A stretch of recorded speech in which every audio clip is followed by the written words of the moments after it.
రంగారెడ్డి జిల్లా Ibrahimpatnam municipal chairperson ఎన్నికలపై high tension కొనసాగుతోంది.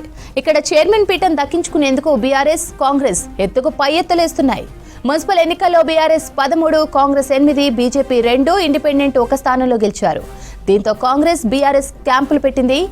క్యాంపులో బీఆర్ఎస్ 13, బీజేపీ 1, ఇండిపెండెంట్ 1 మొత్తం 15 మంది ఉండగా కాంగ్రెస్ క్యాంపులో 9 మంది ఉన్నారు. బీఆర్ఎస్ క్యాంపులో ముస్లిం అంటూ ప్రచారం జరగడంతో టెన్షన్ నెలకొంది. అసంతృప్తిగా ఉన్న బీఆర్ఎస్ సభ్యులు కాంగ్రెస్ తో టచ్ లో ఉన్నారనే టాక్ వినిపిస్తోంది. దీంతో ఎలాగైనా మున్సిపల్ చైర్మన్ పీఠం కైవసం చేసుకుంటామని ధీమాగా చెప్తున్నారు కాంగ్రెస్ లీడర్లు. మరోవైపు ఇండిపెండెంట్ అభ్యర్థి దాసరి మురళీకృష్ణ కనిపించడం లేదంటూ ఆయన తల్లి ఇబ్రహీంపట్నం పోలీస్ స్టేషన్లో ఫిర్యాదు చేశారు. మరో స్వతంత్ర అభ్యర్థి కూడా మిస్ అయినట్లు తెలుస్తోంది.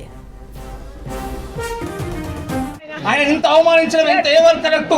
విజయాల 2 ఓటర్లు గెలిచిన టేకుల సుదర్శన్ రెడ్డిని ఎట్లా గెలిపిస్తారు?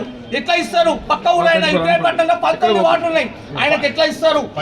బీసీ నాయకుడు ఇంత అవమానమా? బీసీ ఇంత అవమానమా?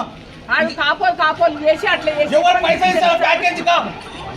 ప్రతి నాయకుడు తెలుసుకోండి, ఎవరు పైసా ఇస్తే వాడే నాయకుడు అంటే సీనియారిటీ లేదా? ఇదేనా రాజకీయం? ఎక్స్పీరియన్స్ ఉండదా? ఎవరు పైసలు ఇస్తారు కదా? ఇది ప్రజాస్వామ్యం అయ్యింది.